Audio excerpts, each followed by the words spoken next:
Welcome to Tenor Tech, where I solve the problems you didn't even know you had. You start with a clean, primed lid so the line adheres and lasts. Use a fine tip liquid or small angled brush. Make sure to rest your elbow on a table for stability. Next, map the lash line with tiny dots or short dashes. This gives you checkpoints to connect. Apply the first stroke from the inner third in short, confident microstrokes.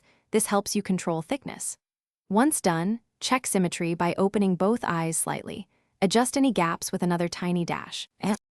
Once the base is set, anchor your gaze forward and create a guideline for the wing aimed roughly toward the tail of your eyebrow. This angle defines lift. Then connect that guide to the outer lash line using short strokes, building thickness gradually. This prevents overdoing it. Make sure to compare both sides as you go.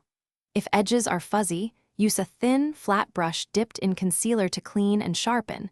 This not only corrects, it highlights the wing for crisp definition.